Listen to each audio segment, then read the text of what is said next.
Hi everyone, अगर आपको भी ऐसा कलर करना है तो चलो मैं बताता हूँ आप कैसे कर सकते हैं।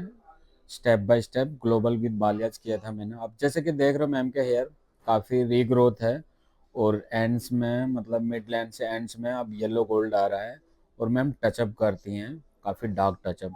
तो यहाँ पे हमें पेरियो ब्लॉन्ड हमने शॉर्टस्कॉप का यूज़ किया है और विद प्लेक्स के साथ, क्योंकि ओला प्लेक्स हमारे हेयर को स्ट्रेंथ मेंटेन करके रखता है, इसलिए हमने यहाँ फाइन सेक्शन पे हमने अप्लाई करना स्टार्ट किया। बैक टू फ्रंट से हमने पहले लगाया बिकॉज आगे का कोटिंग बहुत ज़्यादा था, इसीलिए क्योंकि रूट टचअप में और पीछे बहुत कम कोटिंग था, इसलिए हमने पहले फ्रंट अप्लाई करा और फिर हमने बैक से बिल्कुल section by section fine section लगाना है। फिर हमने देखा काफ़ी देर तक हमने रखा 45 मिनट्स। 45 मिनट्स के बाद अच्छी खासी लिफ्टिंग हो गई थी। उसके बाद हमने फिर रिंस करा, अच्छे से रिंस करने के बाद शैम्पू किया, शैम्पू करने के बाद ड्राई करने के बाद ये लुक आया हमारा फाइनल। उसके बाद हमने फिर क्या करा, फिर हमने 10 वॉल्यूम से हमें ग्लोबल प्लस बालिया चाहिए, तो 10 वॉल्यूम से हमने फिर लाइटनर बनाया विद ओलाप्लेक्स। तो यहाँ पे हमने फॉलिंग कर दिया था।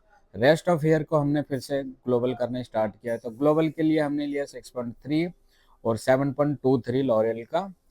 और फिर हमने यहाँ पे मिक्सिंग किया 20 वॉल्यूम से, क्योंकि हमें अच्छे से कवरेज भी चाहिए था कि और डेप्थ भी चाहिए था, तो हमने 20 वॉल्यूम से लगाया, हमने मिक्सिंग करा। फिर अच्छे से सेक्शन बाय सेक्शन जो रेस्ट ऑफ एयर बचे थे बालियाज के बाद, तो उस पर हमने फिर से रेस्ट ऑफ एयर पे ग्लोबल लगाए सेक्शन बाय सेक्शन।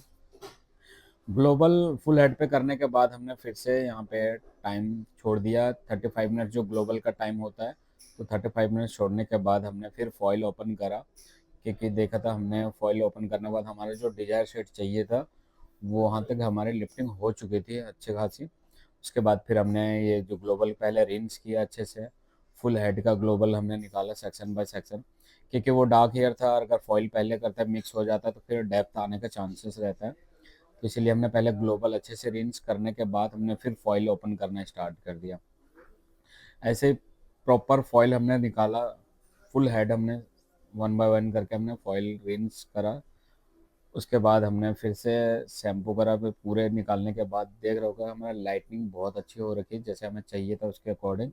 फिर हमने पूरा रेंज करने के बाद हमने शैम्पू किया, प्रॉपर रेंज करने के बाद शैम्पू, शैम्पू के बाद हमने प्रॉपर फिर मास्क लगाया अच्छे से। शैम्पू करने के बाद हमने मास्क लिया लॉरेल का, वो कलर विटामिनो कलर। मास्क को हमने 5 to 10 मिनट्स रखा। रखने के बाद हमने फिर से फाइन अच्छे से मल्सीफाई करने के बाद हमने फिर फाइनल वॉश किया, रिंस किया। रिंस करने के बाद अब हमारा आप देख सकते हो अब फाइनल लुक। और कैसा लगा आप कमेंट्स करके बताना, क्योंकि मैम काफ़ी ज़्यादा खुश थी, क्योंकि इनका बहुत ज़्यादा कोटिंग और टचअप वगैरह करती थी, इस वजह से बहुत ज़्यादा डार्क हो रखे थे और हमारा ये फाइनल लुक है। अगर आप लोग को अच्छा लगा तो प्लीज़ कमेंट्स करें, लाइक शेयर ज़रूर करें और हाँ, पेज को फॉलो ज़रूर करें। Thank you so much guys. अगर आपको कुछ इसमें से सीखने को मिला तो लाइक एंड सपोर्ट ज़रूर करें। Thank you so much, thank you.